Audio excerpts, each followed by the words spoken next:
기계가 고장난 것 같은데 안에 들어가서 수리 좀 해줄래요? 네? 네, 알겠어요. 한번 가보죠.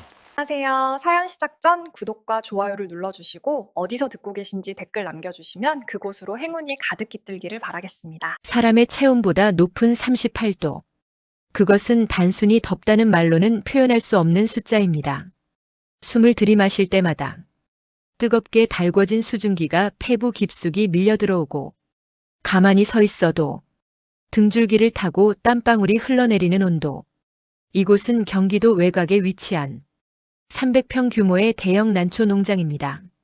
그리고 저 이서영이 죽은 남편에게서 물려받은 유일한 유산이자 저를 옥죄고 있는 감옥이기도 하죠. 유난히도 무더웠던 7월의 어느 날 오후, 이 거대한 비닐하우스는 말 그대로 찜통이 되어버렸습니다. 자동 온도 조절 시스템의 메인보드가 타버렸거든요. 윙윙거리며 돌아가던 대형 환풍기들이 일제히 멈춰 섰을 때의 그 섬뜩한 정적을 저는 아직도 잊을 수가 없습니다. 퇴근 시간이 임박해 있던 직원들은 서둘러 짐을 챙겨 빠져나갔습니다. 마치 침몰하는 배에서 탈출하는 쥐떼들처럼 그들은 고장난 기계와 아무것도 할 줄 모르는 무능한 여주인을 뒤로 한 채 저마다의 시원한 집으로 도망쳐버렸죠. 텅 빈 농장, 후끈거리는 열기 속에 남겨진 건 시들어가는 수천 분의 난초들과 겁에 질린 저, 그리고 단 한 사람뿐이었습니다. 김철수 반장님, 올해 63. 제 아버지 뻘 되는 그 남자만이 이 지옥 같은 온실에 남아 있었습니다. 지금부터 들려드릴 이야기는 그 숨막히는 열기 속에서 시작된 아주 위험하고도 축축한 우리들만의 사정입니다.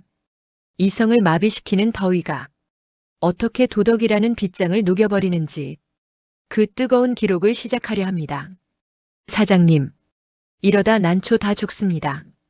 김 반장님의 낮고 굵은 목소리가 비닐하우스의 정적을 깼습니다. 저는 어쩔 줄 몰라 발만 동동 구르고 있었죠. 핸드폰을 들고 수리기사에게 전화를 걸어봤지만 연결이 되지 않았습니다. 모두가 퇴근한 저녁 6시. 이 외진 시골 구석까지 달려와 줄 사람은 아무도 없었습니다.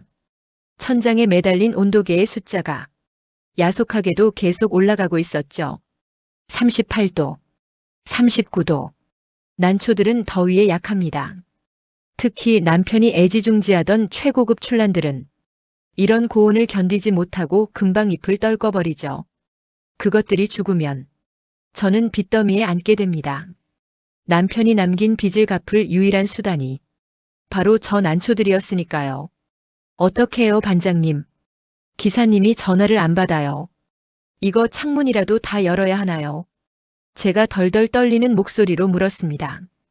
제 얼굴은 이미 땀과 눈물로 범벅이 되어 있었죠. 화장품이 녹아내려 눈이 따가웠습니다. 고상한 척하던 사장 사모님의 품위 따위는 이 살인적인 더위 앞에서 아무런 소용이 없었습니다. 그때였습니다. 김 반장님이 말없이 창고 쪽으로 걸어갔습니다. 그의 걸음걸이는 느릿했지만 힘이 있었습니다. 당황해서 허둥지둥하는 저와 달리 그는 태산처럼 침착해 보였습니다. 잠시 후 그가 거대한 알루미늄 사다리를 어깨에 메고 나타났습니다. 철컹. 사다리를 바닥에 내려놓는 소리가 묵직하게 울렸습니다. 제가 올라갑니다. 그가 짧게 말했습니다. 네. 거길 올라가신다고요. 위험해요. 반장님 연세도 있으신데. 제 만류에도 그는 들은 채도 하지 않았습니다. 그저 목에 걸고 있던 수건으로 얼굴에 땀을 벅벅 닦아낼 뿐이었습니다. 환풍기 퓨즈가 나간 것 같습니다. 직결로 연결해서라도 돌려야죠. 안 그러면 오늘 밤에 다 죽습니다. 그는 공구 벨트를 허리에 찼습니다. 그 투박한 가죽 벨트가 그의 단단한 허리춤에 감기는 소리가 묘하게 제 귀를 자극했습니다. 잡아주세요. 그가 사다리를 가리키며 말했습니다. 저는 얼떨결에 사다리 밑으로 다가갔습니다. 그리고 양손으로 사다리 기둥을 잡았습니다. 제 손은 땀으로 미끄러웠지만 있는 힘껏 꽉 쥐었습니다. 이 남자가 떨어지면 안 된다. 이 남자가 없으면 나는 끝장이다. 그런 절박함이 저를 지배하고 있었으니까요. 그가 사다리를 타고 올라가기 시작했습니다. 한 칸, 두 칸. 그의 낡은 작업화가 제 눈앞을 지나쳐 올라갔습니다. 흙투성이인 작업화 밑창, 그리고 달아빠진 작업복 바지. 그 초라한 행색이 오늘따라 왜 그리 거대해 보였는지 모르겠습니다. 저는 아래에서 고개를 들어 그를 올려다보았습니다. 높이 5미터의 하우스 천장, 그 뜨거운 열기가 모여있는 가장 높은 곳으로 그는 망설임 없이 올라갔습니다. 숨이 턱턱 막히는 더위였습니다. 바닥에 있는 저도 이렇게 현기증이 나는데 천장 가까이에 있는 그는 오죽했을까요? 하지만 그는 신음소리 한 번 내지 않았습니다. 전동 드릴 돌아가는 소리가 들려왔습니다. 그는 한 손으로 사다리를 잡고 다른 한 손으로 능숙하게 기계를 분해하고 있었습니다. 저는 그 모습을 멍하니 바라보았습니다. 제 무능함이 뼈저리게 느껴지는 순간이었죠. 서울에서 곱게 자라 부유한 남편을 만나 시집 온 여자, 손에 물 한 방울 안 묻히고 살다가 남편이 죽자마자 땡전 한 푼 벌 줄 모르는 바보가 된 여자. 그게 바로 저였습니다. 직원들이 저를 무시하는 것도 당연했죠. 할 줄 아는 거라곤 사무실 에어컨 밑에 앉아 장부나 뒤적이는 게 전부였으니까요. 하지만 저 남자는 달랐습니다. 그는 농장의 모든 것을 알고 있었습니다. 물관이 터지면 물관을 고치고 전기가 끊기면 전기를 이었습니다. 난초가 아프면 밤을 새워 돌보았고 비바람이 몰아치면 온몸으로 하우스를 지켰습니다. 남편이 살아있을 때부터 이 농장의 진짜 주인은 제가 아니라 저 남자였는지도 모릅니다. 반장님, 괜찮으세요? 제가 소리쳐 물었습니다. 그는 대답 대신 묵묵히 고개를 끄덕였습니다. 사다리가 미세하게 흔들렸습니다. 저는 사다리를 잡은 손에 더 힘을 주었습니다. 제 손등 위에서 무언가가 툭 하고 떨어졌습니다. 물방울이었습니다. 천장에서 떨어진 결로인가 싶어 쳐다보았지만 아니었습니다. 그것은 땀방울이었습니다. 그의 턱 끝에서, 그의 이마에서 흘러내린 굵은 땀방울이 제 하얀 손등 위로 떨어져 부서졌습니다. 뜨거웠습니다. 그의 체온이 담긴 그 액체가 제 피부에 닿는 순간 저도 모르게 몸이 움찔했습니다. 더럽다는 생각은 들지 않았습니다. 오히려 살아있다는 느낌을 받았습니다. 죽은 남편에게서는 한 번도 느껴보지 못한 치열하고 뜨거운 생명력, 그 원초적인 냄새가 제 코끝을 자극하기 시작했습니다. 수리가 길어지고 있었습니다. 열기는 좀처럼 식지 않았고 하우스 안은 거대한 사우나처럼 변해가고 있었죠. 그는 더웠는지 작업 조끼를 벗어 아래로 던졌습니다. 털썩. 이제 그는 얇은 러닝셔츠 차림이었습니다. 땀에 흠뻑 젖은 낡은 러닝셔츠가 그의 몸에 문신처럼 달라붙어 있었습니다. 저는 시선을 뗄 수가 없었습니다. 그의 등, 그 넓고 단단한 등이 제 시야를 가득 채웠습니다. 63이라는 나이가 믿기지 않았습니다. 평생을 막노동판과 농사일로 다져진 근육은 헬스장에서 만든 매끈한 근육과는 차원이 달랐습니다. 울퉁불퉁하고 거칠었지만 돌덩이처럼 단단해 보였습니다. 어깨뼈가 움직일 때마다 등 근육이 파도처럼 꿈틀거렸습니다. 러닝셔츠 밖으로 드러난 구릿빛 팔뚝에는 굵은 핏줄들이 튀어나와 있었고 여기저기 긁히고 베인 흉터들이 훈장처럼 새겨져 있었습니다. 그것은 고단한 삶의 기록이자 가족을 먹여 살리기 위해 버텨온 가장의 역사였습니다. 제 남편은 달랐습니다. 그는 돈은 많았지만 몸이 약했습니다. 제 곁에 누워있을 때조차 그는 항상 마르고 창백했었죠. 저는 남자의 몸이 이렇게 압도적일 수 있다는 것을 처음 알았습니다. 땀 냄새, 흙 냄새, 그리고 오래된 쇠 냄새. 그에게서 풍겨오는 그 거친 냄새들이 이상하게도 역하지 않았습니다. 오히려 제 깊은 곳에 잠들어 있던 무언가를 깨우는 것 같았습니다. 침이 말랐습니다. 목이 탔습니다. 더위 때문인지 아니면 다른 이유 때문인지 저는 자꾸만 마른 침을 삼켰습니다. 그의 등줄기를 타고 흐르는 땀방울을 눈으로 쫓았습니다. 그 땀방울이 셔츠 속으로 사라지는 순간 저도 모르게 숨을 참았습니다. 미쳤어. 이서영 너 미쳤구나. 아버지 뻘 되는 사람을 보고 직원을 보고 대체 무슨 생각을 하는 거야? 스스로를 꾸짖어 보았지만 제 눈은 여전히 그를 향해 고정되어 있었습니다. 그가 팔을 뻗어들이를 작동시킬 때마다 겨드랑이 사이로 보이는 탄탄한 옆구리 근육이 제 시선을 붙잡았습니다. 위험했습니다. 이 온실의 온도가 제 이성을 녹여버리고 있는 게 분명했습니다. 윙.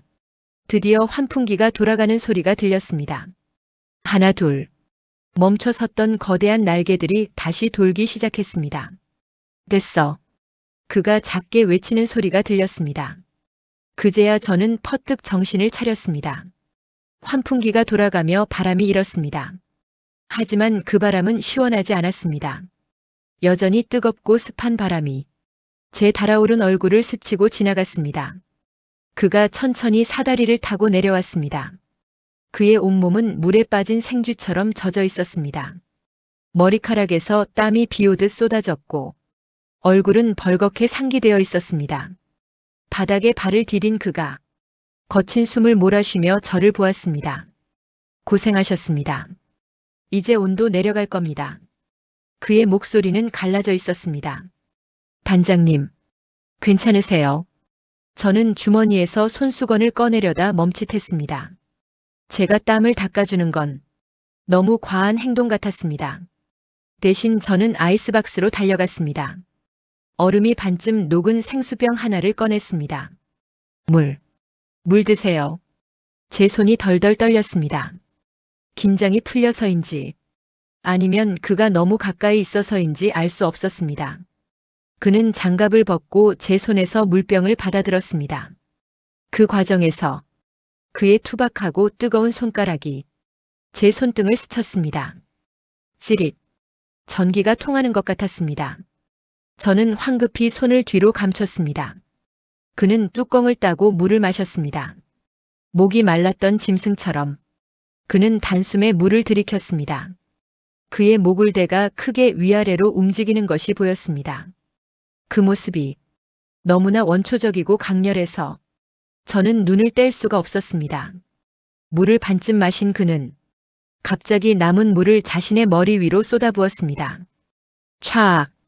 시원한 물줄기가 그의 정수리를 타고 얼굴로, 목덜미로, 가슴팍으로 흘러내렸습니다. 그가 머리를 세차게 흔들었습니다. 푸르르. 그 순간 물방울들이 사방으로 튀었습니다. 제 얼굴에도, 제 목에도, 그리고 제 얇은 블라우스 위에도 물이 튀었습니다. 아! 저는 짧은 신음과 함께 뒤로 물러나지 못했습니다. 그의 몸에서 튀어온 물방울들이 제 옷을 적시며 스며들었습니다. 하얀색 실크 블라우스가 물에 젖어 투명하게 변해갔습니다.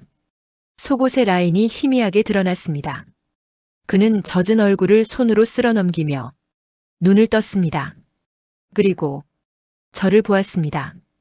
그의 시선이 제 젖은 블라우스에 머물렀습니다. 정적. 환풍기 소리마저 들리지 않는 것 같은 완벽한 정적. 1초, 2초, 3초. 우리는 아무 말도 하지 않았습니다. 그는 시선을 피하지 않았습니다. 저 역시 가릴 생각을 하지 못했습니다. 그의 눈빛은 단순히 직원이 사장님을 보는 눈빛이 아니었습니다. 남성이 여성을 바라보는 그 깊고 어두운 눈빛, 그 시선이 제 살갗을 뚫고 들어오는 것 같았습니다. 10초가 지났을까? 그가 천천히 고개를 돌렸습니다. 그리고 낮게 가라앉은 목소리로 말했습니다. 죄송합니다. 옷이 젖었네요. 그 사과가 왜 그리 아찔하게 들렸는지 모릅니다. 단순한 사과가 아니라 마치 무언가를 들켜버린 남자의 변명처럼 들렸으니까요. 꽤 괜찮아요. 금방 말라요. 제 목소리는 형편없이 떨리고 있었습니다. 얼굴이 화끈거려 견딜 수가 없었습니다. 들어가시죠. 정리하고 가겠습니다. 그는 다시 사다리를 정리하기 시작했습니다. 저는 도망치듯 사무실로 뛰어들어왔습니다. 심장이 터질 것 같았습니다. 거울 속에 비친 제 모습은 엉망이었습니다. 땀과 물에 젖어 흐트러진 머리, 붉게 상기된 볼, 그리고 속이 비치는 젖은 블라우스. 하지만 제 눈은 전에 없이 반짝이고 있었습니다. 두려움, 그리고 알 수 없는 기대감으로 사무실 에어컨 바람이 차갑게 식은 땀을 말려주었지만 제 몸 안의 열기는 식지 않았습니다. 창문 너머로 그를 훔쳐보았습니다. 그는 여전히 하우스 안에서 묵묵히 뒷정리를 하고 있었습니다. 젖은 러닝 셔츠를 입은 채 무거운 공구 가방을 어깨에 메고 걸어가는 그의 뒷모습이 오늘따라 유난히 쓸쓸하고 또 유난히 거대해 보였습니다. 김철수 반장님, 단순한 고용인이었던 그가 오늘 제 마음에 위험한 불씨를 던졌습니다. 이 38도의 무더위가 만든 착각일까요? 아니면 오래전부터 예고된 사고였을까요? 분명한 건 오늘 밤 저는 쉽게 잠들지 못할 거라는 사실입니다. 눈을 감으면 그의 땀 냄새가, 그의 거친 숨소리가, 그리고 저를 바라보던 그 짙은 눈빛이 계속 떠오를 것 같으니까요. 난초들이 다시 숨을 쉬기 시작했습니다. 그리고 죽어있던 제 심장도 다시 뛰기 시작했습니다. 하지만 이것은 생명력이 아닌 파국을 알리는 신호탄일지도 모릅니다. 우리의 온도는 이제 막 올라가기 시작했습니다. 우리의 관계는 새로운 국면을 맞이합니다. 직원들이 수군거리는 소문 속에서 그는 저를 지키기 위해 자신의 그림자를 더 짙게 들이우기 시작합니다. 낮에는 깍듯한 반장님이지만 밤에는 위험한 남자가 되어가는 그의 이중생활. 기대해 주십시오. 비닐하우스의 온도는 내일 더 뜨거워질 것입니다. 소문이라는 것은 참 무섭습니다. 특히 이렇게 고립된 시골 마을의 비닐하우스촌에서는 말이 발보다 빠르고 사실보다 억측이 더 힘을 얻기 마련이죠. 어제 그 숨막히던 38도의 열기 속에서 김철수 반장님과 제가 나눴던 그 10초간의 정적. 아무 일도 없었지만 모든 일이 일어난 것 같았던 그 짧은 순간이 어느새 사람들의 입을 타고 번져나가고 있었습니다. 바람 한 점 없는 날에도 난초 잎이 흔들리듯 직원들의 눈빛이 흔들리고 있었습니다. 저를 보는 눈빛에 경멸과 호기심, 그리고 은밀한 조소가 섞여 있었죠. 젊은 과부가 늙은 일꾼이랑 붙어 먹었다더라. 할 줄 아는 건 없고 반장한테 몸로 때우는 거 아니냐? 수군거리는 소리가 들리는 듯 했습니다. 아니, 실제로 들었습니다. 휴게실 벽 너머로, 탕비실 문틈으로 그들의 날카로운 혀가 제 심장을 난도질하고 있었으니까요. 하지만 이상하죠. 그 모욕적인 말들이 저를 주저앉히기는커녕 오히려 오기를 생기게 했습니다. 그래, 너희들이 뭐라 떠들든 상관없어. 내 곁에는 너희가 감히 넘볼 수 없는 거대한 산이 버티고 있으니까. 직원들의 비웃음이 커질수록 반장님에 대한 제 의존도는 깊어졌습니다. 그는 제 방패였고 제 칼이었으며 이 지옥 같은 농장에서 제가 숨 쉴 수 있는 유일한 산소통이었으니까요. 사람들은 몰랐을 겁니다. 자신들의 뒷담화가 오히려 우리 두 사람을 더 좁고 은밀한 곳으로 밀어넣고 있다는 사실을. 그들이 손가락질할수록 저는 더 보란듯이 그 남자의 그림자 속으로 파고들고 싶어졌습니다. 지금부터 들려드릴 이야기는 소문이 현실이 되어가는 과정에 대한 기록입니다. 모멸감 속에 피어난 꽃이 얼마나 독하고 진한 향기를 내뿜는지 똑똑히 보여드리고 싶습니다. 점심시간이었습니다. 식사를 마치고 사무실로 돌아오던 길이었습니다. 직원 휴게실 앞을 지나는데 익숙한 목소리들이 들려왔습니다. 농장에서 제일 입이 싼 박주임과 그를 따르는 젊은 직원들이었습니다. 야, 솔직히 말이 되냐? 서 사장이 경영을 알아, 난초를 알아. 그냥 마담이지, 마담. 얼굴 반반한 거 믿고 앉아있는 거지. 박주임의 걸걸한 목소리가 얇은 합판 벽을 뚫고 나왔습니다. 저는 발걸음을 멈췄습니다. 들어가서 호통을 쳐야 하는데 다리가 얼어붙은 듯 움직이지 않았습니다. 내 말이. 근데 김 반장은 왜 저렇게 충성한데? 원래 그런 사람이 아니잖아. 성질 더럽기로 유명한 양반이. 왜 서 사장 앞에서는 순한 양이 되냐고. 글쎄다. 남자가 여자를 챙기는 이유가 뭐겠냐? 밤에 뭐 특별한 서비스라도 받나 보지. 와하하. 저속한 농담과 함께 폭소가 터져 나왔습니다. 제 얼굴이 화끈거렸습니다. 모욕감이 발끝에서 머리까지 치솟았습니다. 손이 부들부들 떨렸습니다. 내가 마담이라니. 밤에 서비스를 한다니. 죽은 남편이 들었다면 무덤에서 벌떡 일어날 소리였습니다. 하지만 저는 문을 열고 들어갈 용기가 없었습니다. 그들의 말이 틀린 게 없었기 때문입니다. 저는 무능했고 김 반장님에게 의지하고 있었으니까요. 게다가 제 마음속 깊은 곳에는 이미 그 남자를 향한 불순한 호기심이 자라나고 있었기에 그들의 농담이 마냥 거지처럼 들리지 않아 더 찔렸습니다. 김 반장 나이가 몇인데 서 사장이랑 20살 넘게 차이 나지 않냐. 아빠뻘이잖아. 아빠뻘이면 어떠냐. 남자는 숟가락 들 힘만 있어도 여자를 탐한다고 했다. 오히려 늙은 사람들이 더 밝히는 법이야. 그만들 해라. 낮고 묵직한 목소리가 들렸습니다. 순식간에 웃음소리가 뚝 끊겼습니다. 김 반장님이었습니다. 언제부터 거기 계셨던 걸까요? 휴게실 안에는 정적이 흘렀습니다. 할 일 없으면 가서 풀이나 뽑아. 주둥이 놀리지 말고. 그의 목소리는 평소처럼 무뚝뚝했지만 서슬 퍼런 살기가 느껴졌습니다. 직원들이 웅성거리는 소리가 들리고 이내 조용해졌습니다. 저는 황급히 몸을 돌려 사무실로 도망쳤습니다. 심장이 미친 듯이 뛰었습니다. 그가 들었습니다. 직원들이 우리 사이를 의심하고 있다는 걸, 저속한 농담을 하고 있다는 걸 그가 다 들었습니다. 부끄러웠습니다. 그를 볼 면목이 없었습니다. 하지만 동시에 가슴 한구석이 찡하게 울렸습니다. 그가 화를 내주었습니다. 저를 대신해서 그들의 입을 다물게 했습니다. 내 편이다. 이 넓은 농장에 오직 저 남자만이 내 편이다. 그 사실이 확인되자 모멸감으로 얼룩졌던 마음에 따뜻한 위로가 번져나갔습니다. 오후 작업 시간이 되었습니다. 저는 억지로 밖으로 나갔습니다.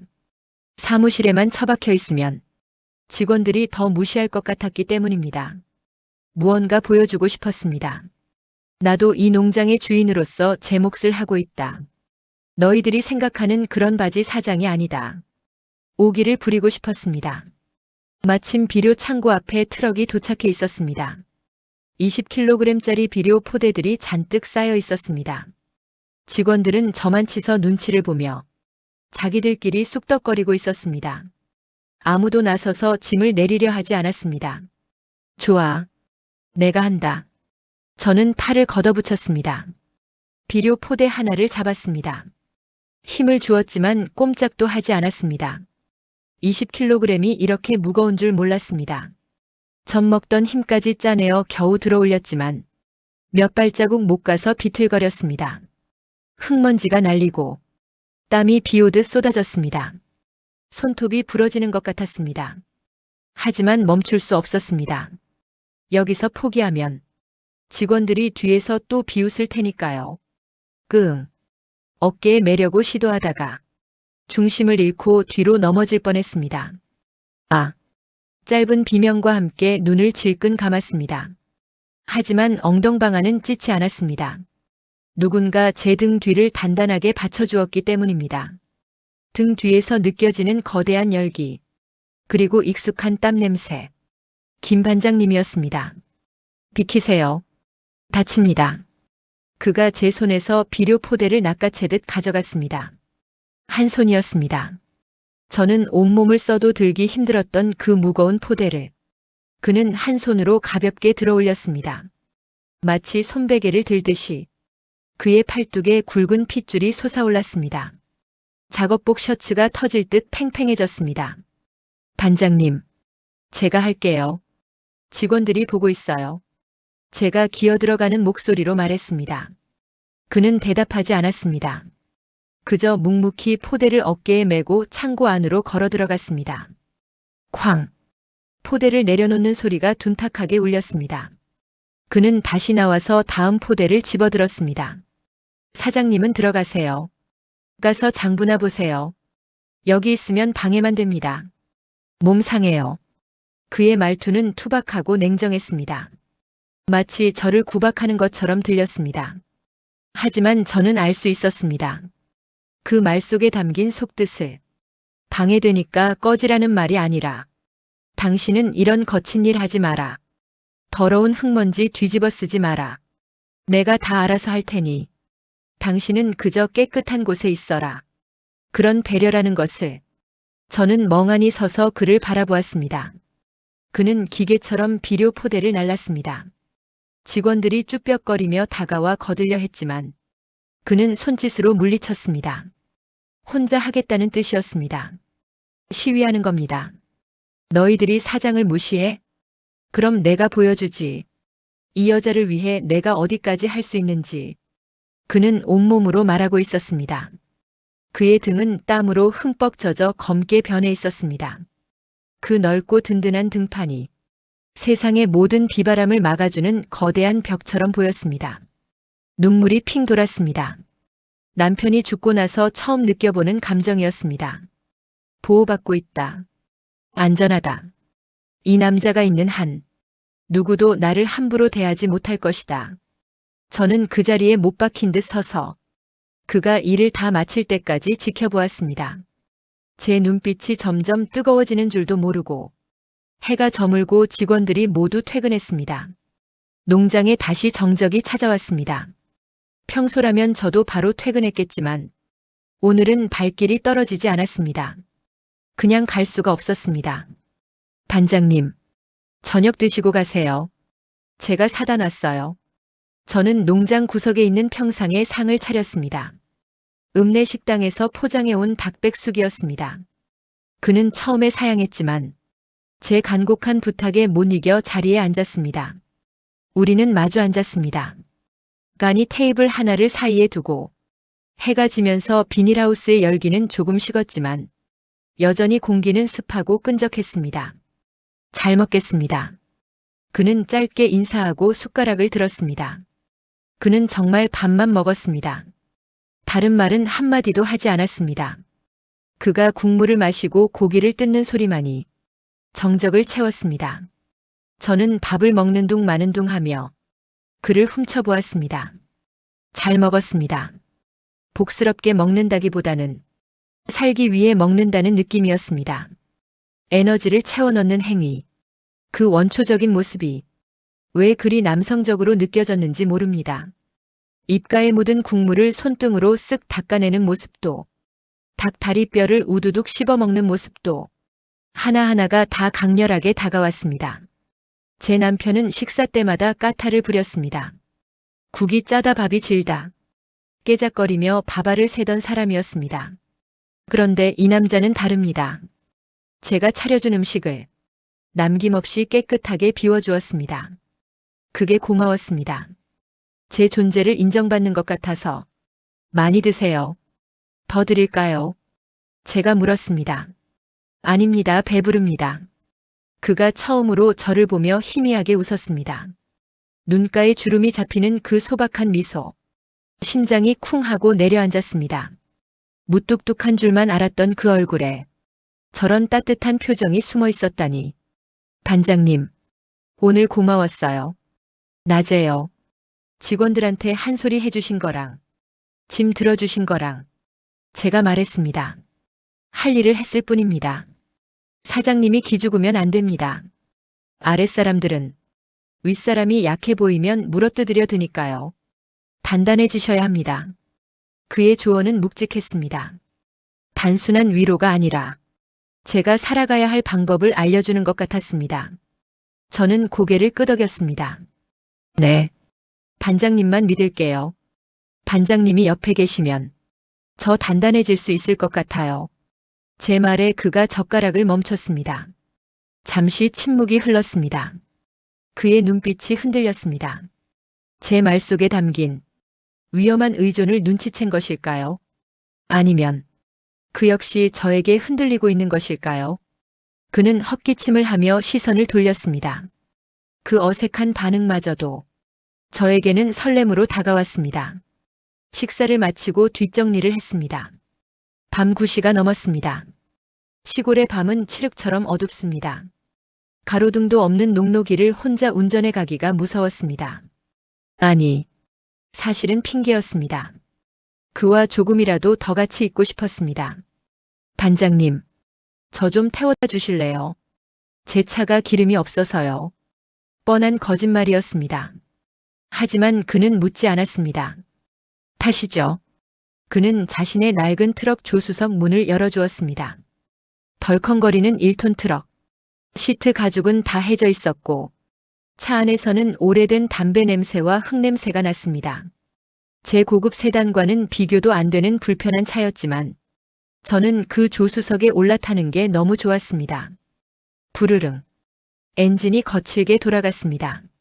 차체의 진동이 엉덩이와 등허리로 고스란히 전해졌습니다. 그 덜덜거리는 진동이 마치 제 심장 박동처럼 느껴졌습니다. 그는 말없이 운전대를 잡았습니다. 투박한 손으로 기어를 변속할 때마다 그의 팔꿈치가 제 쪽으로 다가왔다 멀어지기를 반복했습니다. 좁은 차 안, 우리 둘만의 공간, 외부와 차단된 이 밀실 같은 공간이 주는 안락함에 취할 것 같았습니다. 반장님, 집까지 얼마나 걸려요? 한 20분 걸립니다. 너무 금방이네요. 제가 중얼거렸습니다. 네? 아니에요. 저는 창밖을 보며 말했습니다. 그냥 들어가기 싫어서요. 집에 가도 아무도 없거든요. 불 꺼진 집에 혼자 들어가는 거 너무 싫어요. 제 목소리에 쓸쓸함이 묻어났습니다. 연기가 아니었습니다. 진심이었습니다. 남편이 죽고 난 뒤 그 넓은 집은 저에게 무덤이나 다름없었습니다. 그가 힐끗 저를 쳐다보았습니다. 위로의 말을 건넬 줄 알았는데 그는 아무 말 없이 핸들만 돌렸습니다. 하지만 차가 속도를 줄였습니다. 엑셀에서 발을 뗀 것입니다. 천천히 가겠습니다. 그가 말했습니다. 그 한마디가 사랑한다는 말보다 더 달콤하게 들렸습니다. 저를 위해 시간을 늘려주겠다는 배려. 빨리 보내고 싶지 않다는 무언의 신호. 저는 용기를 냈습니다. 반장님, 저 드라이브 좀 더 하고 싶어요. 이대로 들어가기 싫어요.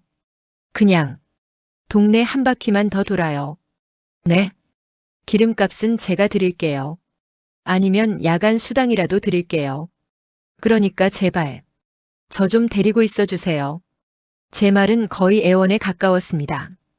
그는 잠시 망설이더니 방향지시등을 켰습니다. 집으로 가는 길이 아니라 저수지 쪽으로 가는 샛길로 핸들을 꺾었습니다.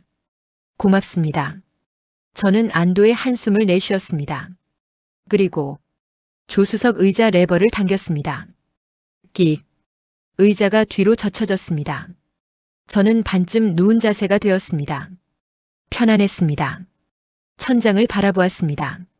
낡은 트럭 천장 얼룩이 보였습니다. 그 얼룩마저도 정겹게 느껴졌습니다. 반장님, 지금은 직원들 없으니까 말 좀 편하게 하세요. 네? 아빠뻘이라면서요. 직원들이 그러던데. 그러니까 그냥 이름 부르세요. 서영아. 그렇게. 그가 당황해서 핸들을 꽉 쥐었습니다. 사장님 취하셨습니까? 술 한 잔도 안 했는데요. 그냥 반장님이 저한테는 직원 이상의 의미라서 그래요. 제 돌직구에 차 안의 공기가 얼어붙었습니다. 하지만 차가운 정적이 아니었습니다. 뜨겁고 팽팽한 긴장감이 감돌았습니다. 그는 대답하지 않았습니다. 하지만 그의 목을대가 움직이는 것을 보았습니다. 그도 참고 있는 겁니다. 터져나오려는 감정을, 이성을 붙들고 억누르고 있는 겁니다. 저는 고개를 돌려 그의 옆 얼굴을 바라보았습니다.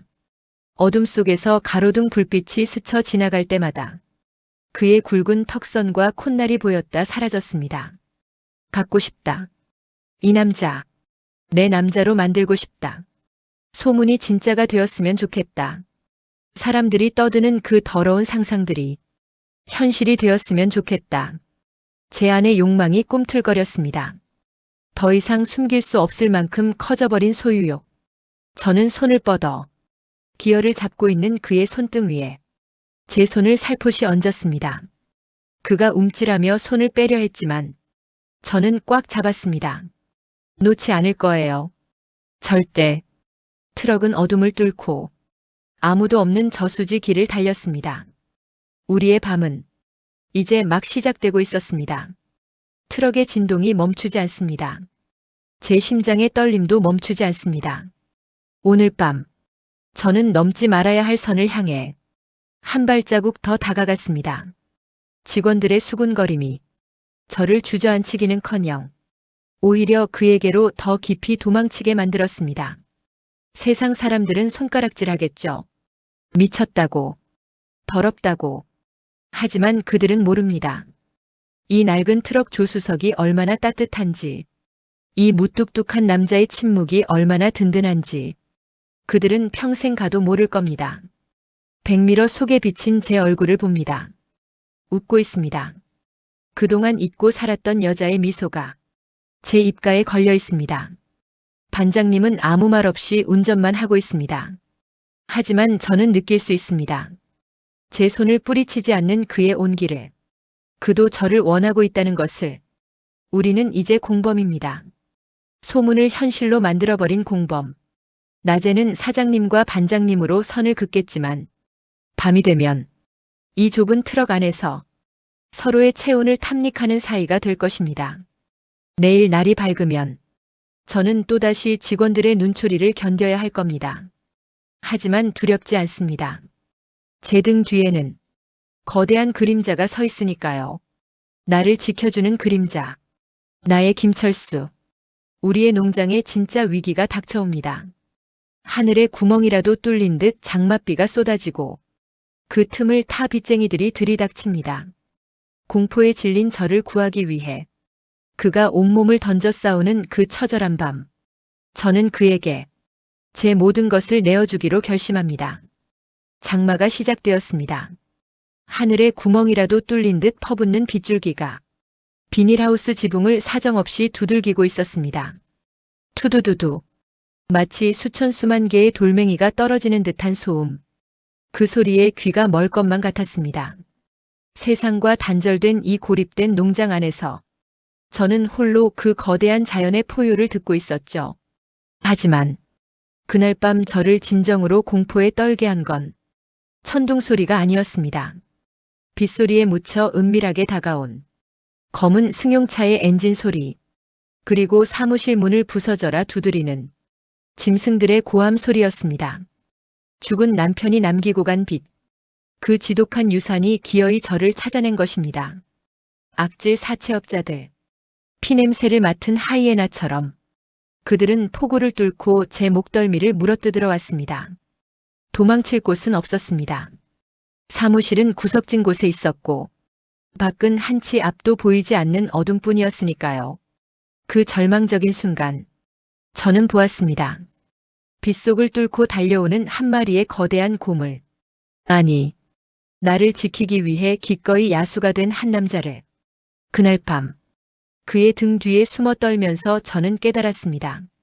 이 남자가 없다면 나는 단 하루도 살아갈 수 없겠구나. 그것은 사랑이라는 말랑말랑한 단어로는 설명할 수 없는 생존을 위한 처절한 본능이었습니다. 지금부터 들려드릴 이야기는 공포가 어떻게 구원이 되고 그 구원이 어떻게 금기를 넘는 욕망으로 변해가는지에 대한 가장 축축하고 뜨거운 밤의 기록입니다. 밤 10시가 넘은 시각이었습니다. 저는 사무실에 남아 장부를 정리하고 있었습니다. 어떻게든 이자를 갚을 돈을 마련해 보려 했지만 계산기는 자꾸만 마이너스를 가리키고 있었죠. 그때였습니다. 쾅쾅쾅. 누군가 사무실 철문을 발로 차는 소리가 들렸습니다. 바람 소리인 줄 알았습니다. 하지만 아니었습니다. 이서영. 안에 있는 거 다 알아. 문 열어. 걸걸한 남자의 목소리가 빗소리를 뚫고 들어왔습니다. 심장이 덜컥 내려앉았습니다. 올 것이 왔구나. 법보다 주먹이 가깝다는 그들이 왔구나. 저는 황급히 불을 껐습니다. 책상 밑으로 기어들어가 몸을 웅크렸습니다. 제발, 제발 그냥 가라. 없는 척하면 가겠지. 어리석은 기도를 올렸습니다. 하지만 그들은 포기하지 않았습니다. 쨍그랑. 사무실 유리창이 박살나는 소리가 들렸습니다. 비바람과 함께 유리 파편이 바닥으로 쏟아져 들어왔습니다. 그 깨진 창틈으로 손전등 불빛이 어지럽게 춤을 추며 들어왔습니다. 요인네. 숨으면 모를 줄 알았어. 독사 같은 눈빛을 한 사내들이 잠금 장치를 부수고 안으로 들이닥쳤습니다. 3명이었습니다. 검은 우비를 입고 쇠파이프를 든 사내들. 그들에게서 풍기는 비린내와 담배 냄새가 좁은 사무실을 순식간에 채웠습니다. 아, 살려주세요. 저는 비명을 지르며 구석으로 몰렸습니다. 돈 내놔. 내 남편이 쓴 돈 내가 갚아야지. 몸으로라도 때울래. 사내 하나가 제 머리채를 휘어잡았습니다. 고통보다 수치심이 더 컸습니다. 그의 더러운 손이 제 얼굴을 훑고 지나갔습니다. 공포에 질려 숨조차 쉴 수 없었습니다. 이대로 죽는구나. 아무도 모르게 이 산속에서 쥐도 새도 모르게 죽는구나. 눈물이 범벅된 얼굴로 저는 살려달라고 빌었습니다. 하지만 그들은 조소를 날리며 제 책상을 뒤엎고 집기를 부수기 시작했습니다. 와장창, 우당탕, 제 삶이, 제 마지막 존엄이 그들의 발 아래서 산산조각 나고 있었습니다. 그때였습니다. 열린 문으로 누군가 뛰어들어왔습니다. 비에 흠뻑 젖은 거대한 그림자. 김철수 반장님이었습니다. 숙소인 컨테이너에서 쉬고 있다가 소란을 듣고 맨발로 달려온 것입니다. 그의 손에는 아무것도 없었습니다. 몽둥이도 칼도 없이 그저 맨주먹뿐이었습니다. 하지만 그의 기세는 무기를 든 3명의 사내들을 압도했습니다. 뭐야 이 늙은이는. 사내 하나가 쇠파이프를 휘둘렀습니다. 위험해. 저는 눈을 질끈 감았습니다. 퍽. 둔탁한 타격음이 들렸습니다. 반장님이 쓰러질 거라 생각했습니다. 하지만 눈을 떴을 때 반장님은 서 있었습니다. 그가 맨팔로 쇠파이프를 막아낸 것입니다.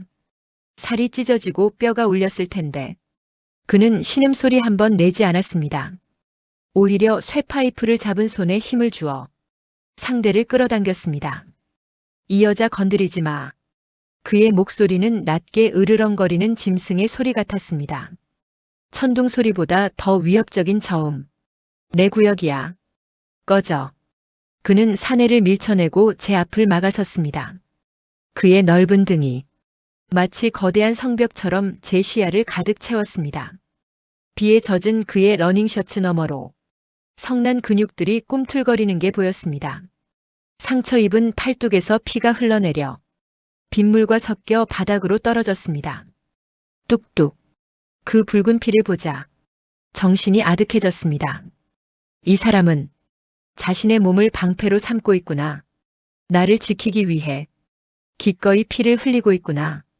늙은이라고 무시하던 사내들이 주춤했습니다. 반장님의 눈빛. 그것은 잃을 게 없는 사람만이 가질 수 있는 광기 어린 눈빛이었습니다. 죽기 살기로 덤비는 놈은 아무도 못 이깁니다. 더구나 그놈이 지켜야 할 것이 생긴 늙은 남성이라면 더더욱. 야 가자. 재수없게 미친놈이 꼬였어. 다음에 다시 오지. 대장인 듯한 놈이 침을 뱉으며 돌아섰습니다.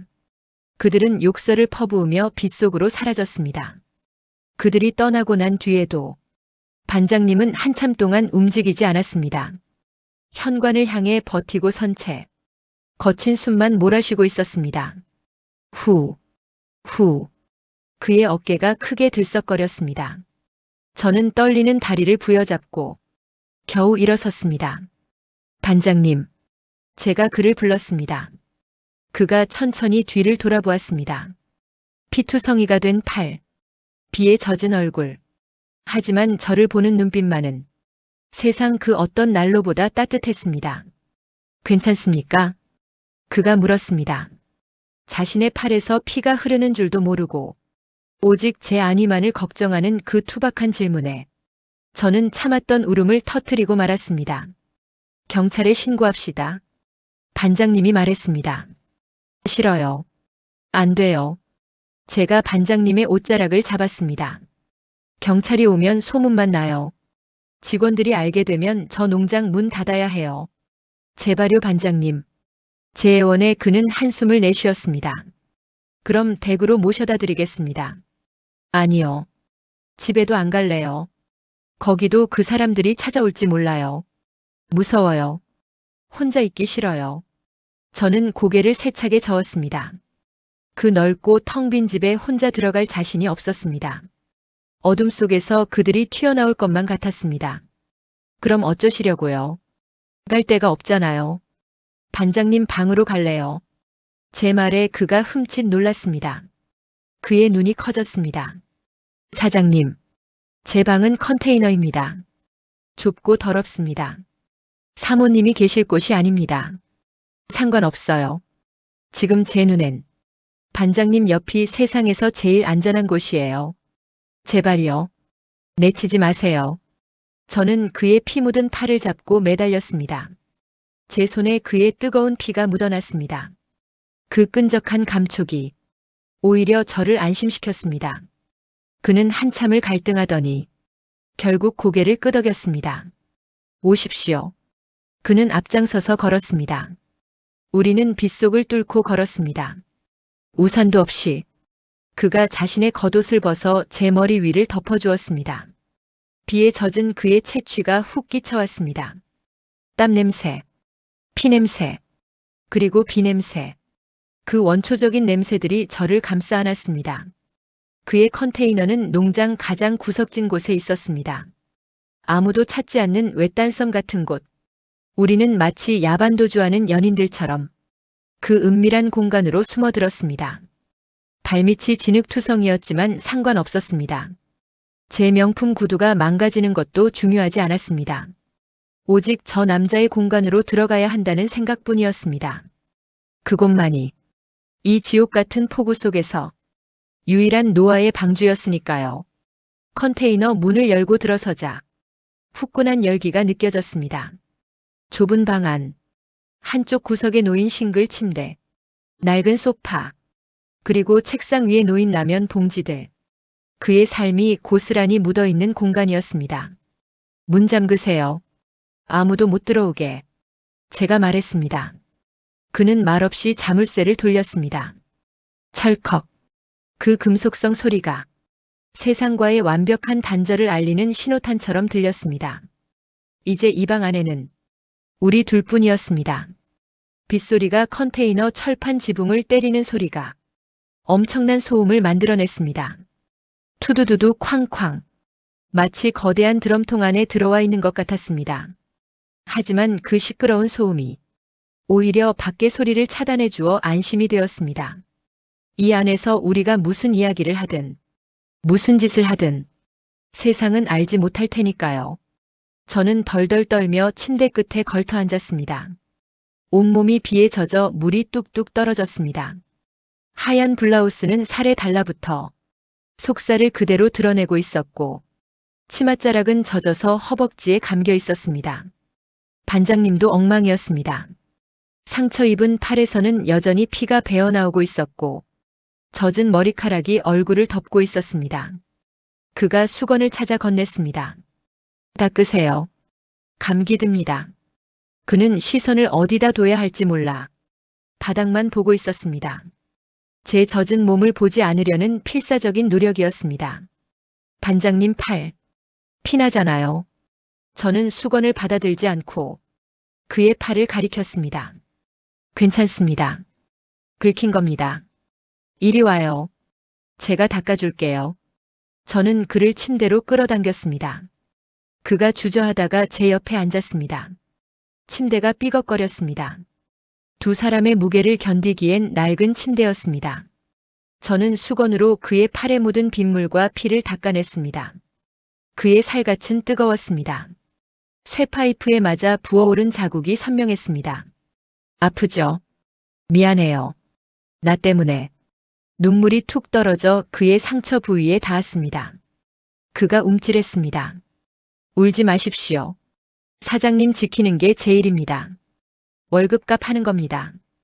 그의 무뚝뚝한 위로가 제 가슴을 더 아프게 했습니다. 월급값이라니요. 목숨 걸고 싸우는 게 어떻게 월급값인가요? 그건 남자가 여자를 지킬 때나 하는 행동이잖아요. 상처를 다 닦아내고도 저는 그의 팔을 놓지 않았습니다.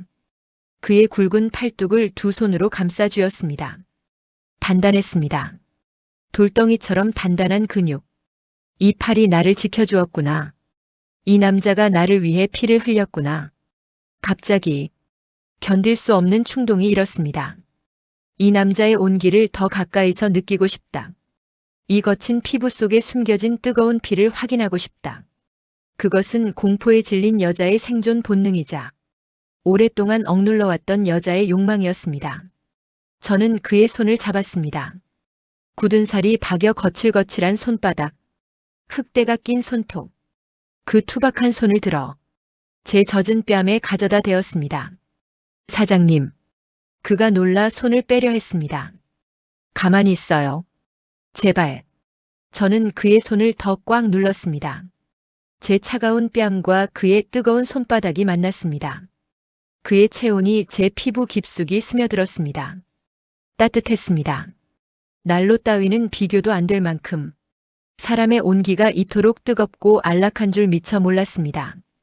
가지 마세요. 네. 오늘 밤만 같이 있어줘요. 제 목소리가 떨리고 있었습니다.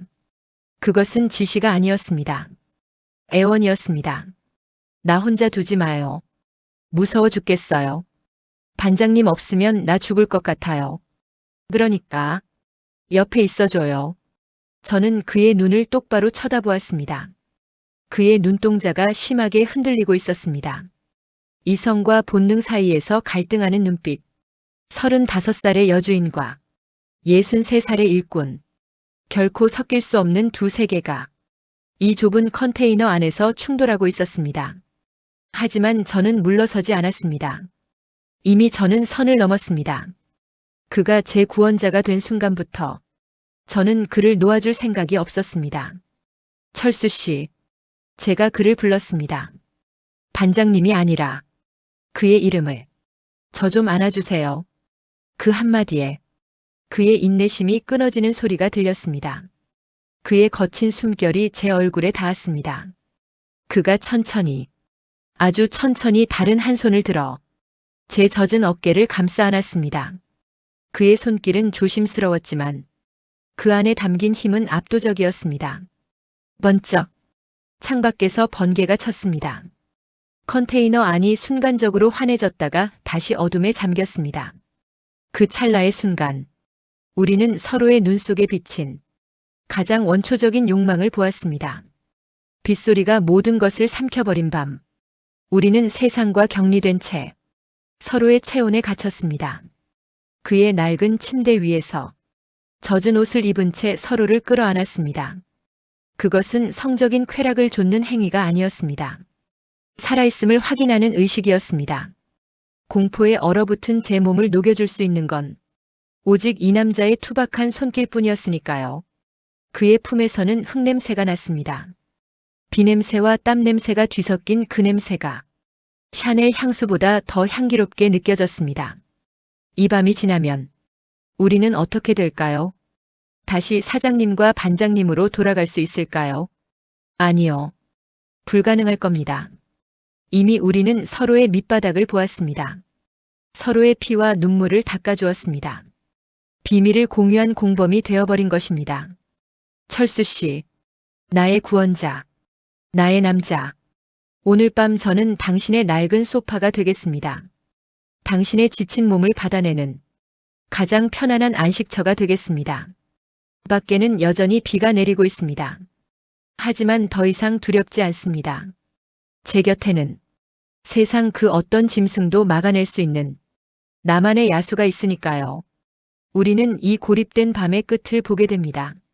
날이 밝고 비가 그치면 현실이라는 빚쟁이가 다시 찾아올 테지만 그때의 우리는 지금과 다를 것입니다. 서로의 눈빛만 봐도 알 수 있는 가장 은밀하고 단단한 사이가 되어 있을 테니까요. 기대해 주십시오. 우리의 밤은 이제 막 시작되었습니다. 어둠은 참으로 공평합니다. 빛이 사라진 순간, 우리를 가르고 있던 모든 경계선들도 함께 지워지니까요. 나이도, 직업도, 가진 자와 못 가진 자의 구분도, 칠흑 같은 어둠 속에서는 아무런 의미가 없습니다. 오직 숨쉬는 두 생명, 남자와 여자만이 남을 뿐이죠. 폭우가 농장의 전력 공급 장치를 끊어버린 건 어쩌면 우연이 아니었는지도 모릅니다.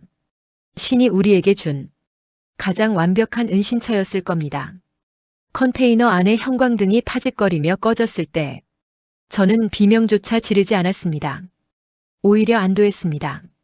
이제 더 이상 제 젖은 꼴을 보이지 않아도 되고 그의 눈을 피하지 않아도 된다는 사실에 마음이 놓였으니까요. 빗소리가 두 사람의 숨소리를 감춰주는 이 좁은 방.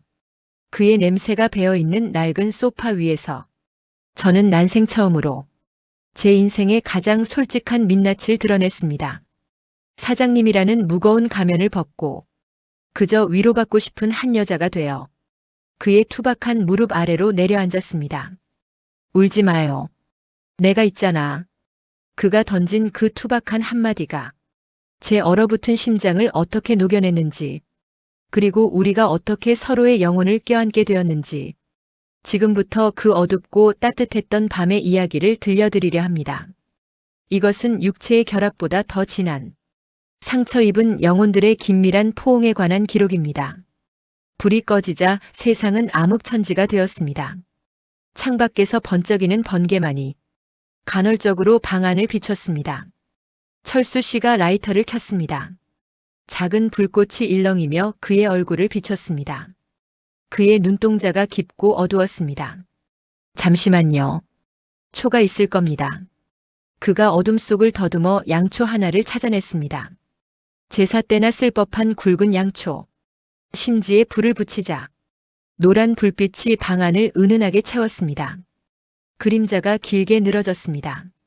컨테이너 벽에 비친 우리의 그림자는 실제보다 훨씬 크고 거대해 보였습니다. 마치 거인 두 명이 앉아 있는 것 같았습니다. 앉으세요. 불편하겠지만 그가 낡은 인조 가죽 소파를 가리켰습니다. 가죽이 해져서 속이 드러난 갈색 소파. 곳곳에 담배빵 자국이 있고 스프링이 꺼져 삐걱거리는 소파였습니다. 하지만 저에게는 그 어떤 명품 가구보다 안락해 보였습니다. 저는 조심스럽게 소파에 앉았습니다. 끼익. 스프링이 비명을 질렀지만 그 소리마저 정겹게 들렸습니다. 철수 씨는 제 옆에 앉지 않았습니다. 대신 바닥에 앉았습니다. 소파에 앉은 제 무릎 아래 차가운 장판 바닥에 책상 다리를 하고 앉았습니다. 올려다보지 마세요. 목 아프니까. 그가 무심하게 말했습니다. 자신을 낮추는 배려. 사장을 모시는 일꾼의 태도라기보다는 여자를 존중하는 남자의 매너였습니다. 어둠 속에서 촛불이 흔들렸습니다. 그의 그림자가 제 발등을 덮었습니다. 밖에는 여전히 비가 쏟아지고 있었습니다. 세상은 물바다가 되었고 농장은 고립되었습니다. 전화도 터지지 않았습니다. 완벽한 고립. 하지만 두렵지 않았습니다. 오히려 이 고립이 영원히 풀리지 않기를 바랐습니다. 철수 씨, 제가 불렀습니다. 네. 왜 바닥에 앉아요? 여기가 편합니다. 올라오세요. 옆에 앉아요. 싫습니다. 제 옷이 더럽습니다. 사장님 옷 버려요. 그는 고집스러웠습니다. 자신의 피와 땀으로 얼룩진 옷이 제 옷을 더럽힐까봐 끝내 거리를 두고 있었습니다. 그 고지식함이, 그 단단한 원칙이 제 마음을 더 흔들어 놓았습니다. 함부로 넘보지 않으려는 남자. 기회가 와도 선을 지키려는 남자. 요즘 세상에 이런 남자가 어디 있을까요? 저는 소파에 깊숙이 몸을 파묻었습니다. 그의 등 뒤에서 그의 넓은 어깨를 내려다보았습니다. 손을 뻗으면 닿을 거리. 그 거리감이 주는 아슬아슬한 긴장이 제 목을 타게 만들었습니다. 침묵이 길어졌습니다. 빗소리만이 대화를 대신하고 있었습니다. 그 정막을 깬 건 저였습니다. 저, 행복하지 않았어요. 뜬금없는 고백이었습니다. 하지만 멈출 수가 없었습니다. 어둠이 제 입을 열게 만들었습니다. 남편이 죽었을 때 사람들은 다들 제가 복받았다고 했어요. 젊은 나이에 유산 받아서 팔자 폈다고, 난초 농장이 알짜배기라고 다들 부러워했죠. 저는 쓴웃음을 지었습니다. 그는 말없이 듣고만 있었습니다. 근데요, 그 사람은 저를 사랑한 게 아니었어요. 그냥 트로피가 필요했던 거예요. 늙은 사업가가 성공해서 얻은 젊고 예쁜 트로피. 집에 장식해두고 남들한테 자랑하고 먼지 쌓이면 닦아주는 인형이었죠. 제 목소리가 떨리기 시작했습니다. 철수 씨는 여전히 말이 없었지만 그의 어깨가 미세하게 굳어가는 게 보였습니다. 농장도 그래요. 이거 빚더미예요. 남편이 죽고 나니까 알겠더라고요. 그 사람이 남긴 건 돈이 아니라 어마어마한 빚뿐이라는 걸. 매일 밤잠을 못 자요. 내일은 또 어떤 빚쟁이가 찾아올까? 직원들 월급은 어떻게 주나? 숨이 막혀서 죽을 것 같아요. 참았던 눈물이 터졌습니다. 한 번 터진 울음은 걷잡을 수 없었습니다. 35년 동안 꾹꾹 눌러왔던 서름. 아무에게도 말하지 못했던 공포. 그 모든 것이 홍수처럼 쏟아져 나왔습니다. 저 무서워요, 철수 씨. 도망가고 싶어요. 다 버리고 도망치고 싶은데 갈 데가 없어요. 아무도 저를 받아주는 사람이 없어요. 저는 어린아이처럼 엉엉 울었습니다. 소파에 얼굴을 묻고 통곡했습니다. 제 울음소리가 빗소리와 섞여 컨테이너 안을 가득 채웠습니다. 그때였습니다. 따뜻한 무언가가 제 무릎에 닿았습니다. 철수 씨의 손이었습니다. 바닥에 앉아있던 그가 몸을 돌려 제 무릎에 손을 올렸습니다.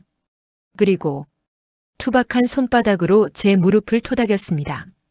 울지 마요. 그의 목소리는 낮고 부드러웠습니다. 듣기 싫은 울음소리를 멈추게 하려는 게 아니라 제 슬픔을 함께 짊어지려는 위로였습니다. 사장님 잘못 아닙니다. 다 지나갈 겁니다. 그의 손길이 제 무릎을 타고 올라와 제 손을 감싸주었습니다.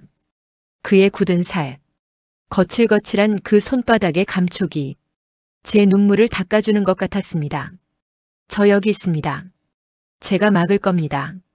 빚쟁이든 귀신이든 제가 다 막아줄 테니까 겁먹지 마요. 그의 말 한마디 한마디가 제 가슴에 쐐기처럼 박혔습니다. 돈으로 고용한 경호원도 아니고 피를 나눈 가족도 아닌데 이 남자는 왜 저를 위해 목숨을 걸까요? 그 맹목적인 헌신이 저를 더 울게 만들었습니다. 고마워요. 정말 고마워요. 저는 그의 손을 잡고 제 얼굴에 비볐습니다. 그의 손에서 나는 흙냄새와 담배 냄새가 제 눈물과 섞였습니다. 그것은 세상에서 가장 안심되는 냄새였습니다.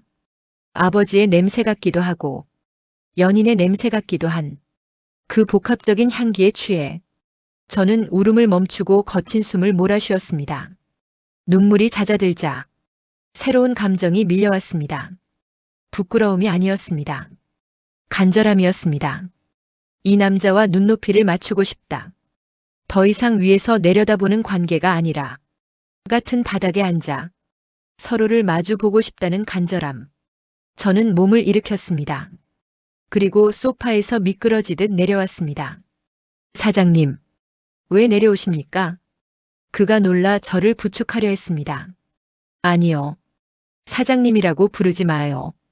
저는 바닥에 주저앉았습니다. 그의 바로 앞에 우리의 무릎이 닿을 듯 말 듯한 거리. 촛불이 우리 사이에 놓여 있었습니다. 나, 사장님 아니에요. 그냥 여자예요. 겁 많고 외로운 여자예요. 그러니까 그렇게 멀리 있지 마요. 저는 촛불을 옆으로 치웠습니다. 우리 사이를 가로막고 있던 작은 불빛마저 치워버렸습니다. 이제 어둠 속에서 우리는 오롯이 서로의 윤곽만을 볼 수 있었습니다. 철수 씨, 제가 다시 불렀습니다. 그의 눈동자가 흔들렸습니다. 제 젖은 블라우스, 흐트러진 머리카락, 그리고 눈물 젖은 눈빛. 그 모든 것이 그를 자극하고 있었습니다.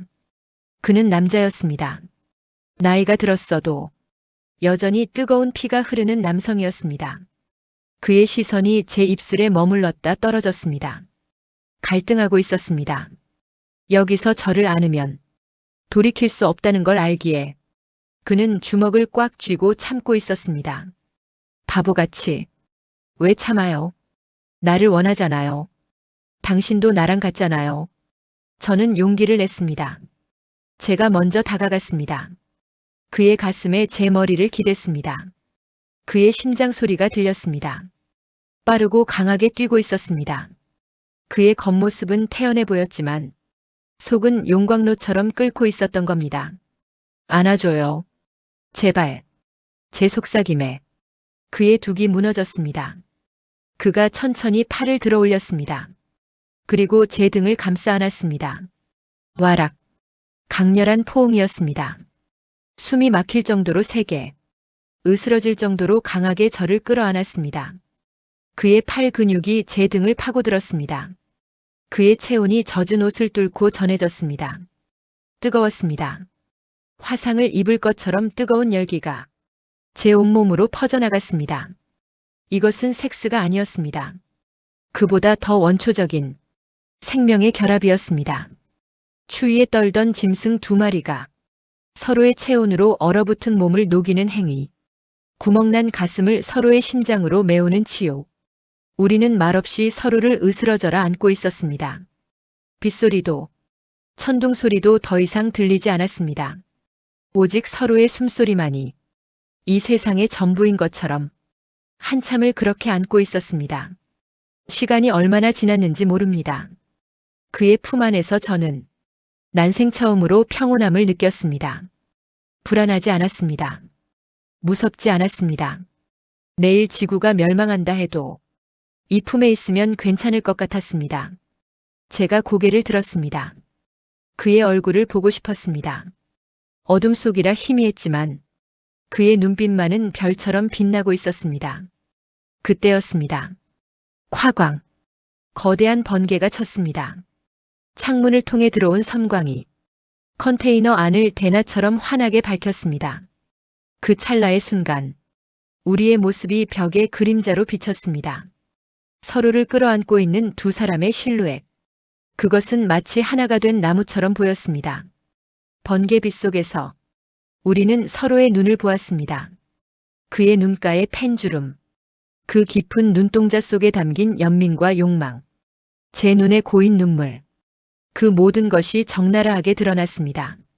그가 손을 들어 올렸습니다. 투박한 손가락이 제 얼굴로 다가왔습니다. 그리고 비에 젖어 뺨에 달라붙은 머리카락을 아주 조심스럽게 귀 뒤로 넘겨주었습니다. 쓱. 그의 손끝이 제 귓불을 스쳤습니다. 전율이 흘렀습니다. 그 손길은 성적인 애무라기보다는 소중한 보물을 다루는 손길이었습니다. 깨질까봐, 다칠까봐 조심스럽게 어루만지는 그 손길에 제 영혼이 구원받는 느낌이었습니다. 그는 아무 말도 하지 않았습니다. 저 역시 입을 열지 않았습니다. 5초. 번개 빛이 사라지고 다시 어둠이 찾아올 때까지의 그 5초 동안 우리는 눈으로 말했습니다. 사랑한다. 지켜주겠다. 당신은 내 여자다. 그리고 나는 당신의 남자다. 그 짧은 눈맞춤 속에 우리의 과거와 현재, 그리고 미래가 모두 담겨 있었습니다. 그는 다시 저를 안았습니다. 이번에는 더 깊이 제 머리를 그의 목덜미에 파묻게 했습니다. 그의 목에서 나는 냄새를 맡으며 저는 눈을 감았습니다. 이 낡은 소파 옆 차가운 바닥 위에서 우리는 세상에서 가장 따뜻한 밤을 맞이했습니다. 폭풍우는 밤새 계속되었습니다. 하지만 컨테이너 안은 태풍의 눈처럼 고요했습니다. 그의 품에 안겨 잠이 들었다 깼다를 반복했습니다. 깰 때마다 그는 깨어 있었습니다. 저를 아는 팔을 풀지 않고 뜬 눈으로 밤을 지키고 있었습니다. 마치 제가 악몽이라도 꿀까봐 꿈속까지 지켜주려는 사람처럼 그의 헌신적인 사랑이 제 텅 빈 가슴을 가득 채웠습니다.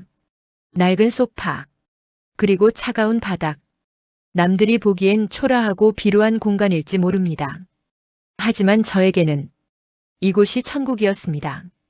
돈으로 치장한 펜트하우스보다, 명품으로 도배된 침실보다, 이 곰팡이 냄새 나는 컨테이너 바닥이 훨씬 더 안락하고 행복했습니다. 사랑이라는 게 별거일까요? 내 아픔을 알아주는 사람, 내가 울 때 같이 울어주는 사람, 그리고 비 오는 날 우산이 되어주는 사람.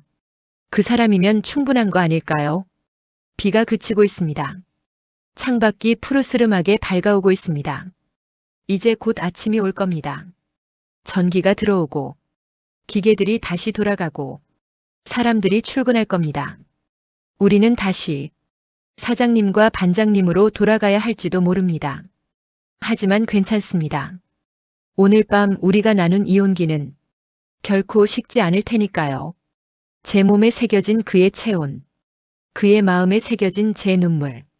그것이 우리의 비밀스러운 계약서입니다. 평생 지워지지 않을 영혼의 문신입니다. 날이 밝으면 저는 그에게 아침밥을 지어줄 겁니다. 따뜻한 국을 끓여 그의 온몸을 녹여줄 겁니다. 그것이 제가 할 수 있는 사랑의 시작이니까요. 우리의 새로운 아침이 밝아옵니다. 비가 씻겨 내려간 깨끗한 농장에서 우리는 어떤 모습으로 서로를 마주하게 될까요? 세상의 시선 따위는 두렵지 않습니다. 이제 우리에겐 서로라는 든든한 지붕이 생겼으니까요. 마지막 이야기까지 함께 해주십시오. 우리의 사랑은 이제부터가 진짜니까요. 비가 그쳤습니다. 사흘 밤낮을 세상이 떠나갈 듯 퍼붓던 장맛비가 거짓말처럼 멈췄습니다. 컨테이너 문을 열고 밖으로 나오자 눈이 시리도록 파란 하늘이 우리를 반겨주었습니다. 공기는 투명했고 나뭇잎마다 맺힌 물방울들이 보석처럼 빛나고 있었습니다.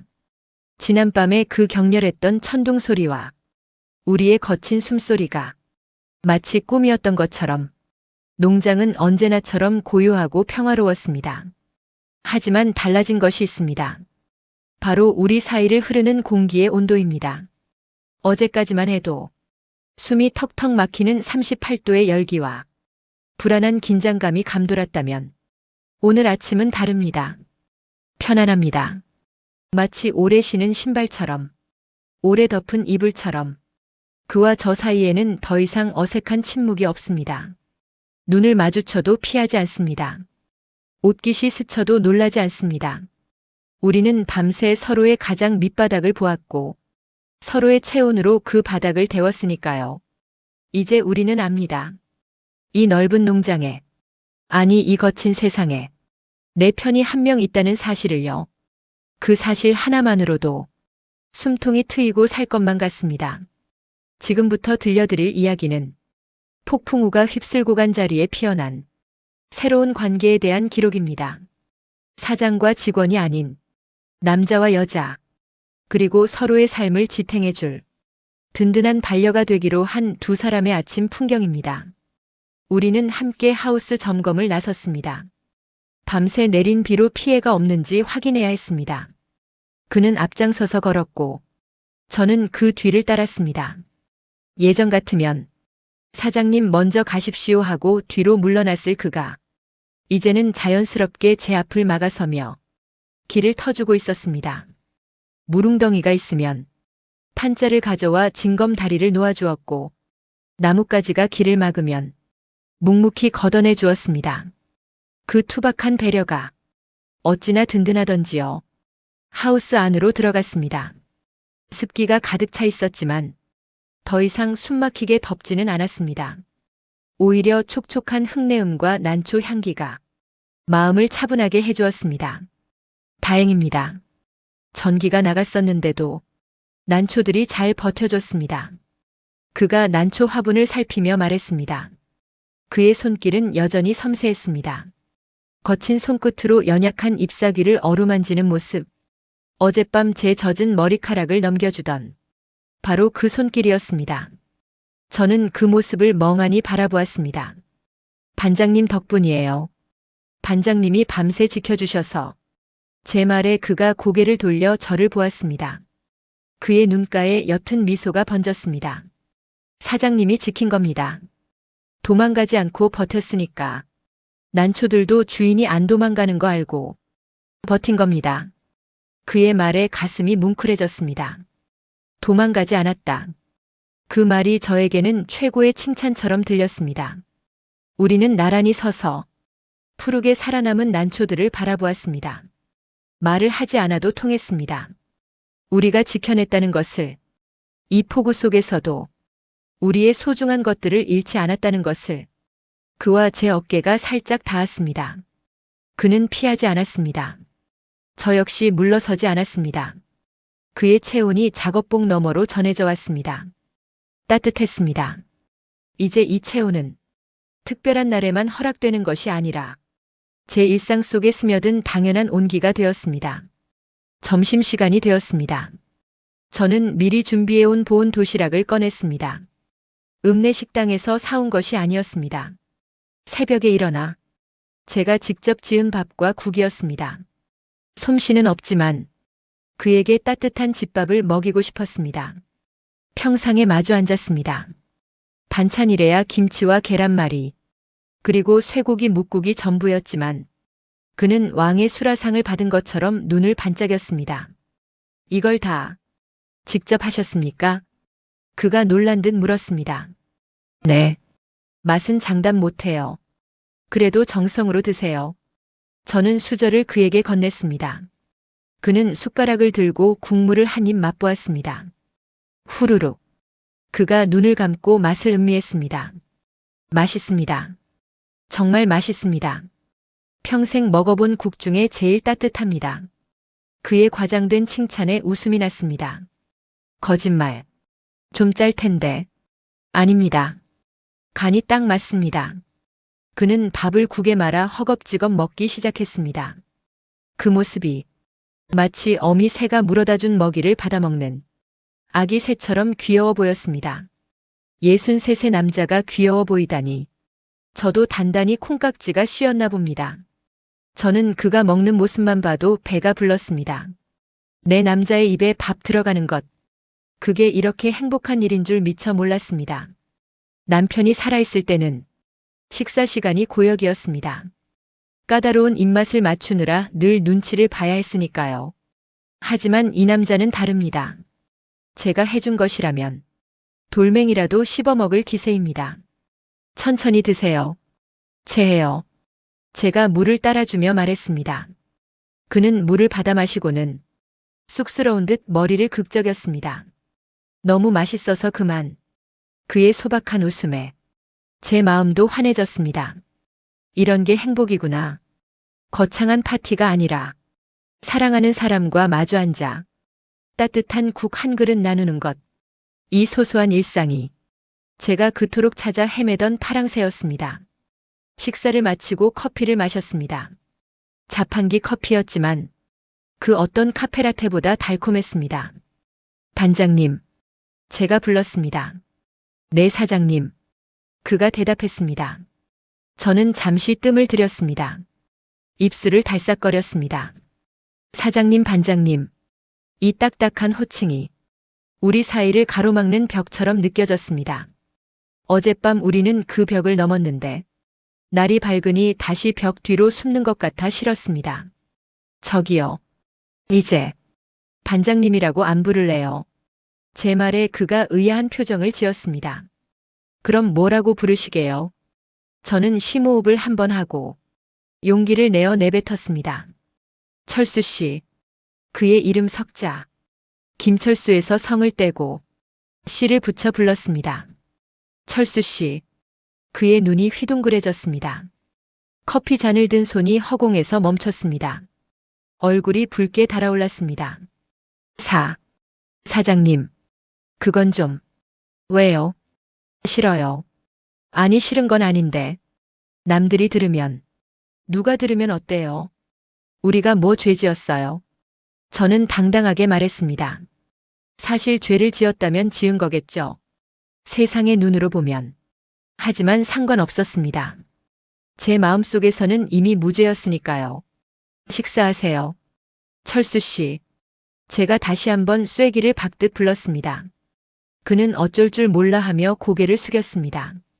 그리고 쓰고 있던 낡은 캡 모자를 푹 눌러 썼습니다. 붉어진 얼굴을 감추려는 그 서툰 행동이 어찌나 사랑스럽던지요. 알겠습니다. 그가 기어들어가는 목소리로 대답했습니다. 그럼 저도 사장님 말고 이름 부르겠습니다. 그가 조심스럽게 제안했습니다. 네. 불러봐요. 서영 씨. 그의 입에서 제 이름이 나왔습니다. 서영 씨. 평생 누구누구의 아내, 누구누구의 엄마, 아니면 서 사장으로만 불렸던 제 이름이 그의 거친 목소리를 타고 나오니 전혀 다른 이름처럼 들렸습니다. 마치 꽃이 피어나는 소리 같았습니다. 네. 철수 씨. 우리는 서로의 이름을 부르며 마주보고 웃었습니다. 그 순간 농장의 풍경이 달라 보였습니다. 비닐하우스가 궁전으로 보였고 평상이 왕좌로 보였습니다. 우리는 이제 고용주와 고용인이 아니었습니다. 서로의 이름을 불러주는 세상에서 가장 대등하고 가장 친밀한 사이가 되었습니다. 오후가 되자 마을 사람들이 하나둘 농장 앞을 지나갔습니다. 수해 복구 지원을 나온 공무원들도 있었고 동네 이장님도 있었습니다. 그들은 우리를 힐끔거렸습니다.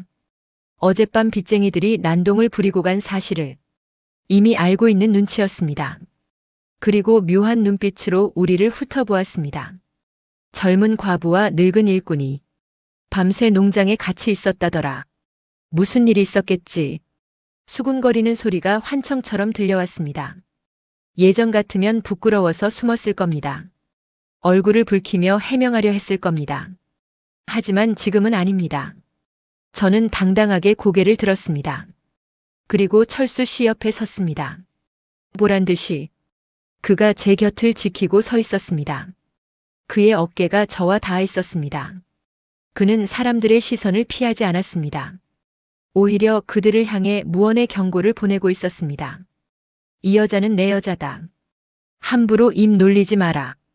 그 단단한 기운이 저에게도 전해졌습니다. 우리는 공범입니다.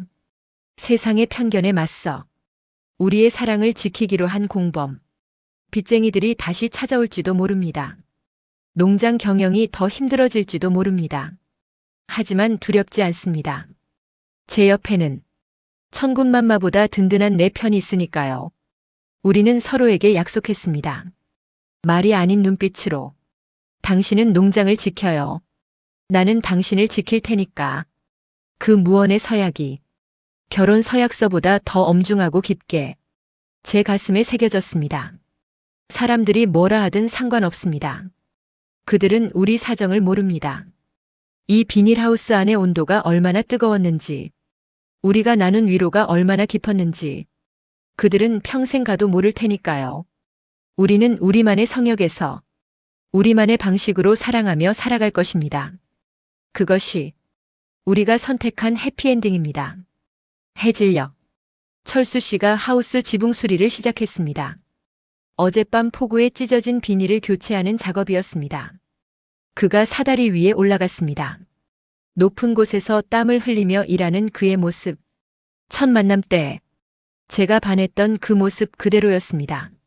하지만 그때와 다른 것이 있습니다. 그때는 제가 멀찌감치 떨어져서 훔쳐보기만 했지만 지금은 제가 사다리를 잡고 있습니다. 아래에서 그가 흔들리지 않도록 온몸으로 사다리를 지탱하고 있습니다. 철수 씨, 조심해요.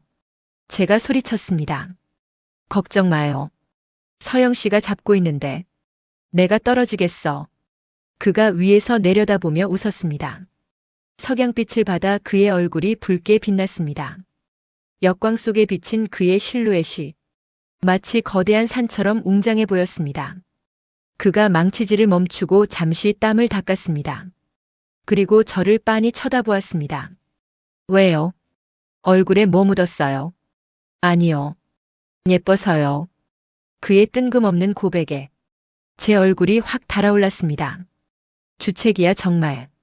빨리 일이나 해요. 저는 짐짓 타박을 주었지만 입가에 번지는 미소를 감출 수 없었습니다. 그는 호탕하게 웃으며 다시 망치질을 시작했습니다. 뚝딱, 뚝딱. 그 경쾌한 소리가 우리의 미래를 짓는 소리처럼 들렸습니다. 저는 사다리를 더 꽉 잡았습니다. 놓지 않을 겁니다.